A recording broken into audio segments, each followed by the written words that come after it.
Hello friends, welcome back to the video. चलिए आज के इस वीडियो में देखते हैं कि कल यानी मंडे को मार्केट को हम किस तरीके से प्लान कर सकते हैं ट्रेड करने के लिए। उससे पहले थोड़ा सा ओवरव्यू ले लेते हैं कि फ्राइडे को मार्केट ने क्या किया और किस तरीके से मार्केट ने परफॉर्म किया। अगर हम देखें फ्राइडे को, तो ये है फ्राइडे का चार्ट। फ्राइडे को क्या हुआ कि गैप डाउन आ गया। गैप डाउन होने के बाद हमारे लेवल्स एग्जैक्टली मिले। ये थोड़ी सी दिक्कत होती है गैप डाउन या गैप अप में, लेकिन आपको एक पॉइंट यहाँ पे समझना होगा। मैंने आपसे क्या कहा था कि ये वाली जो जोन है, ये जो जोन है, ये हमारे लिए क्या है? ये सेलिंग जोन है। अब आप अगर देखेंगे तो हमने क्या प्लान किया था कि 200 को जब कट करे तो हम सेल करेंगे। अब हम देख रहे हैं कि उसी जोन में आके इसने रेजिस्टेंस फेस किया। तो जब रेजिस्टेंस फेस किया है तो हम यहाँ पे सेलिंग कर सकते हैं। ये सीखने वाली पॉइंट है। अगर आप लोग थोड़ा बहुत भी प्राइस एक्शन फॉलो करते हैं तो आप डेफिनेटली यहाँ पे एक ट्रेड लिए होंगे, और नहीं तो कोई बात नहीं है, आपको एक पॉइंट सीखने को मिला। यहाँ एज अ बिगिनर आपको अर्निंग पे कम और लर्निंग पे ज्यादा ध्यान देना। अगर लर्निंग पे आप फोकस कर रहे हैं और रोज आप मार्केट से एक एक पॉइंट भी सीख रहे हैं, तो आने वाले 1 डेढ़ 2 सालों में आप डेफिनेटली एक ट्रेडर बन जाएंगे। तो ट्रेड मिस हो जाए तो उससे आपको घबराने की जरूरत नहीं है। भाई ट्रेड अगर मिस हुआ, कोई बात नहीं, हमारा कैपिटल तो हमारे पास है, हम कल फिर से ट्रेड कर लेंगे। चलिए अब आते हैं कि कल हम किस तरीके से इसे प्लान करें। कल की प्लानिंग करने से पहले एक बार हम इसके वनडे चार्ट को देखें। तो अगर वनडे चार्ट को हम अगर देखते हैं तो आप यहाँ पे एक बहुत ही, जस्ट अ मिनट, अगर आप देखें यहाँ पे, तो यहाँ आप देखेंगे यहाँ से एक शार्प सेलिंग आती है। लेकिन जब ये इस जोन में आता है तो यहाँ से आपको एक रिजेक्शन भी दिखाई दे रहा होगा कि ये जो वीक बनी हुई, जो शैडो बना हुआ है, इसका मतलब क्या है कि नीचे से अब बायर्स भी इसमें इंटरेस्टेड हो गए हैं। इसकी और भी अच्छी जानकारी आपको मिलेगी 1 घंटे के चार्ट पे। 1 घंटे के चार्ट पे अगर हम देखें तो पूरे दिन तो ये यहाँ पे परफॉर्म किया इस तरीके से, लेकिन लास्ट के आवर में यहाँ से एक शार्प बाइंग आती है और उसके अपर जोन में ही मार्केट की क्लोजिंग भी आती है। तो यहाँ हमें क्या दिख रहा है कि यहाँ पे अब कुछ बायर्स एक्टिव हो रहे हैं। अब आते हैं थोड़े से इसके की लेवल्स पे जो मैंने बनाए हुए हैं। अगर की लेवल्स को हम देखें तो ये वाला जो बड़ा सा जोन है ना, ये हमारे लिए हो जाएगा नो ट्रेड जोन। क्यों? इसका मैं आपको रीजन दूं। अगर आप देखें तो इस जोन में मार्केट ने एक अच्छा खासा टाइम स्पेंड किया है। तो जब मार्केट इस जोन में एक अच्छा खासा टाइम स्पेंड किया है तो ये जोन हमारे लिए as a support, as a resistance किसी भी पॉइंट से एक्ट कर सकता है, क्योंकि ये एक टाइम स्पेंडिंग जोन रहा है और जो भी कंसोलिडेशन टाइम स्पेंडिंग जोन होता है वो एक स्ट्रॉन्ग जोन हम मानते हैं। तो इस वजह से हम क्या करने वाले हैं, हम इस जोन में कोई भी ट्रेड नहीं करने वाले हैं। किस जोन में? ये सबसे पहले मैं इसको एक बार डिलीट कर देता हूं। ये वाला जो जोन है ना, ये यहां से लेके और ये हमारे लिए होगा नो ट्रेड जोन। क्यों? क्योंकि इसमें हमें बिल्कुल भी पता नहीं है कि यहां से मार्केट बाउंस कर जाए या फिर यहां से मार्केट फॉल भी आ जाए। क्यों? ऑलरेडी यहां हम देख रहे हैं कि ये सपोर्ट एरिया पहले से भी है। यहां से भी मार्केट सपोर्ट लिया, एक यहां के बाद तो एक बड़ा गैप डाउन आया था, उसके बावजूद यहां से सपोर्ट लेके आपने देखी थी कि शार्प बाइंग आई थी। सो हमें क्या करना है कि ये वाला जो जोन है ये तो हमारे लिए हो जाएगा नो ट्रेड जोन। हम इंटरेस्टेड कब होंगे? जब ये वाला सपोर्ट ब्रेक हो तब, या फिर जब ये वाला सपोर्ट ब्रेक हो, सॉरी रेजिस्टेंस ब्रेक हो तब। अगर सपोज ये वाला रेजिस्टेंस ब्रेक होता है 41055 या 60, जो भी आप, ये वाला जोन जो है, ये जब ब्रेक हो तो हम बाइंग के लिए ऑप्ट करेंगे। और पहला टारगेट हमारे लिए निकल के आ रहा है 393। अब आप देख रहे हैं कि ये टारगेट थोड़ा सा बड़ा है। तो टारगेट जब बड़ा होता है तो थोड़ा सा हमें अलर्ट होके काम करना पड़ता है। हम छोटे टारगेट्स निकाल सकते हैं कहाँ पे? आइए उसके लिए हम छोटे टाइम फ्रेम पे आते हैं। अगर 10 मिनट के चार्ट पे हम आते हैं तो एक बार हम यहां से निकलते हैं 40, just minute hold on please, थोड़ा सा कुछ इशू आ रहा था नेट में। अब अगर हम देखें तो जब यहां से ये निकलेगा तो हम पहला टारगेट ये वाला जोन बना सकते हैं 41,300 का। ये वाला पॉइंट देख रहे हैं, क्योंकि यहाँ भी मार्केट रेजिस्टेंस फेस थोड़ी देर तक किया हुआ है। तो ये हमारा हो जाएगा पहला टारगेट। फिर 400 का दूसरा टारगेट, 500 का तीसरा। मतलब मेरा कहना है कि जब बड़े टारगेट होते हैं तो आप अपने एसएल को ट्रेल करते चले, कि जब ये 300 मिल जाए तो आप अपना जो एसएल है वो लाके यहाँ कहीं रख दें, मतलब एसएल को ट्रेल करते चलिए और अपने बड़े टारगेट को अचीव कीजिए। एसएल को कैसे ट्रेल करना है वो आप ट्रेलिंग वीडियो से देख सकते हैं और सीख सकते हैं।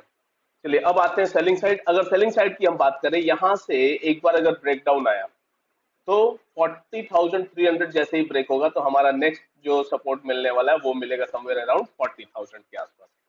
और ये भी अगर ब्रेक होता है तो नेक्स्ट सपोर्ट बैठेगा हमारा 39,700 650 के जोन में। तो ये हमारे लेवल्स होंगे, इसके अकॉर्डिंग हमें अपने ट्रेड को परफॉर्म करना है लाइव मार्केट के अंदर। चलिए अब आते हैं निफ्टी। अगर हम निफ्टी की बात करें तो निफ्टी भी आप देखेंगे कि ये भी एक बिल्कुल सपोर्ट जोन पे आके खड़ा है। मैं इन सब चीजों को एक बार क्लोज कर दूं। यहां अगर देखें तो ये एक इसका सपोर्ट एरिया है, सपोर्ट एरिया पे आके ये खड़ा है, मतलब मेक और ब्रेक लेवल पे है। तो यहां से हमें दोनों चीजों के लिए रेडी रहना है। इसके लिए हम आ जाते हैं आवरली टाइम फ्रेम पे, और आवरली टाइम फ्रेम पे जो मैंने लेवल्स बनाए हुए हैं उनको अगर आप देखें तो ये जो रेक्टेंगल वाला एरिया है ये इसका कॉन्टिन्यूअस सपोर्ट एरिया है। तो जब सपोर्ट एरिया पे है तो यहाँ पे हमें अलर्ट रहना है कि भाई यहाँ से अगर फॉल आया तो भी अच्छा हमें मूवमेंट दिखेगा, और यहाँ से बाउंस आया तो भी हमें अच्छा मूवमेंट दिखाई देगा। तो सबसे पहले तो मैं बात करूँ नो ट्रेड जोन का। भाई मार्केट अभी जिस जगह पे खड़ा है तो इसमें नो ट्रेड जोन भी आइडेंटिफाई करना बहुत ही ज्यादा जरूरी है। तो ये वाला जो जोन है ये तो मेरे लिए है नो ट्रेड जोन। जब ये 610 के ऊपर निकलेगा, 620 के ऊपर निकलेगा, तब मैं बाइंग के लिए इंटरेस्टेड होऊंगा। और अगर ये 480 को क्रॉस कर देता है, ब्रेक कर देता है, तो फिर मैं सेलिंग साइड के लिए ऑप्ट करूंगा। अब एक बार लेवल्स को अगर हम आइडेंटिफाई करें तो उसके लिए हम आ जाते हैं छोटे टाइम फ्रेम पे। और छोटे टाइम फ्रेम पे आएंगे तो सबसे पहले हम बाइंग लेवल की बात करें तो जैसे ही 610 को निकलता है, ये 615 को, तो पहला हमें जो रेजिस्टेंस मिलने वाला है वो मिलेगा समवेयर अराउंड 700, और वहां से निकलता है तो फिर 760। तो इसमें भी मैं आपसे रिक्वेस्ट यही करूंगा कि टारगेट्स बड़े हैं तो एसएल को ट्रेल करते चलें, या फिर अगर आप 1:2 पे काम करते हैं तो जो भी आपका रिस्क रिवॉर्ड है उस पे 1:2 लेके भी आप अपने प्रॉफिट को बुक कर सकते हैं। बट मैं प्रेफर करता हूँ ट्रेलिंग एसएल के लिए। और ट्रेलिंग एसएल में अगर आपको कोई दिक्कत है तो आप ट्रेलिंग एसएल वाला वीडियो देख सकते हैं और उससे सीख सकते हैं कि हम अपने एसएल को कैसे ट्रेल करें। अगर हम बात करें सेलिंग साइड की, तो सेलिंग साइड के लिए ये यहाँ से जब ये इसको ब्रेक डाउन करें 480 को, 480 जब ब्रेक डाउन होगा तो हम एंट्री करेंगे। और पहला सपोर्ट कहाँ मिलने वाला है, 420 के अप्रॉक्स, तो ये हमारा पहला टारगेट हो जाएगा। और 350 के आसपास, 360 के आसपास नेक्स्ट सपोर्ट बैठेगा तो वो हमारा सेकंड टारगेट होगा। सेलिंग साइड भी बड़े टारगेट है, बाइंग साइड भी बड़े टारगेट है। तो बी प्रिपेयर्ड कि एसएल को ट्रेल करें या फिर आप अपने रिस्क रिवॉर्ड के अकॉर्डिंग अपने प्रॉफिट को बुक करें। चलिए अब आते हैं इंट्राडे स्टॉक जो कल हम ट्रेड कर सकते हैं। तो पहला जो स्टॉक मैंने सिलेक्ट किया वो है LIC housing finance. LIC housing finance के पहले वन डे चार्ट पे कुछ चीजों को हम समझते हैं। अगर हम देखें तो यहाँ से आया था ब्रेकआउट और उसके ऊपर लेवल पे सस्टेन किया, गैप डाउन आने के बाद भी एक शार्प बाइंग आई थी, अब वापस उसी लेवल पे आके ये खड़ा है। दैट मीन्स कि वापस ये इसके लिए मेक और ब्रेक लेवल होने वाला है। अगर यहाँ से ब्रेक होता है तो नेक्स्ट टारगेट नेक्स्ट सपोर्ट 420 वाला जोन टेस्ट किया जाएगा। अब आता है कि इसके लेवल्स क्या होंगे। अगर हम बात करें इसके 15 मिनट के टाइम फ्रेम पे तो ये हम देख रहे हैं कि ये इसका सपोर्ट जोन है, और ये इसका अगर हम सपोर्ट जोन पे देखें तो हमें ये डबल टॉप दिखाई दे रहा है। डबल टॉप दिखाई दे रहा है तो एक हमारे पास एडिशनल कंफर्मेशन है। अब इसकी अगर हम बात करें तो जैसे ही ये वाला लेवल ब्रेक होता है 429 ब्रेक होगा तो पहला हमारा टारगेट बनेगा 425 का और नेक्स्ट टारगेट बनेगा 423 का। इस केस में आपको एसएल कितना देना है, एसएल बस आप 431 का या 432 का हार्डली दे देंगे और ये वाला टारगेट आप चेस कर लेंगे। सिमिलरली अगर भाई सपोज ये सपोर्ट वाली एरिया है तो यहाँ से बाउंस बैक भी हो सकता है। तो अगर बाउंस बैक आया तो जब ये 432 को क्रॉस करे तो हम एंटर करेंगे। पहला टारगेट 435, सेकंड टारगेट 437, और इस केस में हमें एसएल क्या देना है, बस ये वाला एसएल दे देना है 429 का। अब एलआईसी हाउसिंग फाइनेंस में दोनों तरफ के ट्रेड है आपके पास, buying as well as selling. Support area पे जनरली होता भी यही है। चलिए नेक्स्ट ट्रेड में आते हैं इन्फोसिस। अगर मैं इन्फोसिस की बात करूं तो इन्फोसिस एक अपने क्रूशियल लेवल को ब्रेक कर चुका है। अगर मैं आपको दिखाऊं, ये इसका है daily time frame. Daily time frame पे आप देखेंगे, तो मैं एक बार यहाँ पे अपने बना देता हूँ, तो ये आप देखें कि ये इसका एक बहुत ही क्रूशियल सपोर्ट एरिया था। अब ये यहाँ तो हमें नहीं दिख रहा है ब्रेक होता हुआ, लेकिन अगर आवरली पे आप देखेंगे तो आप देखेंगे कि बिल्कुल अपने ये उस पॉइंट को ब्रेक कर चुका है। तो ये वाला एरिया था, अब इसको ब्रेक कर चुका है, लेकिन हम एज ए जोन लेते हैं तो हम इसे अभी एक बार के लिए कंसिडर करेंगे कि ये बिल्कुल अपने सपोर्ट पे ही खड़ा है। चलिए अब आते हैं कि इसमें हम किस तरीके से प्लान करें अपने ट्रेड को। आप लोगों को पता होगा कि इन्फोसिस में मैं नॉर्मली काम करता रहता हूँ, और अभी रिसेंट भी मेरी पोजीशन थी जिसे मैंने इस वाले गैप डाउन के डे पे स्क्वायर ऑफ किया था।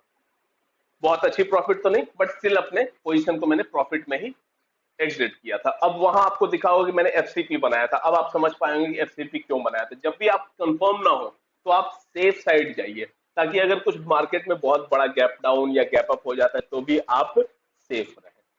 चलिए अब हम बात करते हैं कि इसके लेवल्स क्या होंगे अगर हमें इसमें ट्रेड करना है। तो इसको मैं ज्यादा प्रेफर तो करूंगा सेलिंग साइड। क्यों? आईटी में अभी हमें पता है कि ग्लोबली बहुत ही तगड़ा पिटाई चल रहा है। बट स्टिल अगर हम बाइंग की बात करें, अगर यहां से सपोर्ट लेके ये ऊपर आता है और 1400 को ब्रेक करता है तो हम इसमें बाइंग के लिए जाएंगे। और पहला टारगेट हमारा जो बनने वाला है, 15 मिनट के टाइम फ्रेम पे आ जाते हैं, वहां ज्यादा क्लियरली हमें दिखाई देगा।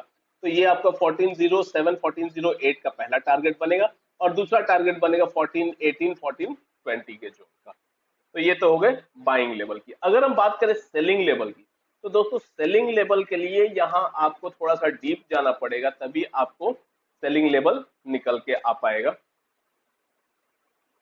अब अगर मैं आपको दिखाऊं, थोड़ा सा वनडे चार्ट पे ही आपको देखना पड़ेगा, आवरली चार्ट पे भी दिक्कत ही आ रही है लेवल्स को फाइंड आउट करने में। अगर हम देखें यहाँ से ब्रेकडाउन आया तो ये नेक्स्ट सपोर्ट वाला एरिया है, दैट मीन्स की 1325 का जो जोन है। और वहां से अगर ब्रेकडाउन आता है तो नेक्स्ट जो सपोर्ट एरिया है वो 1260 के जोन का है।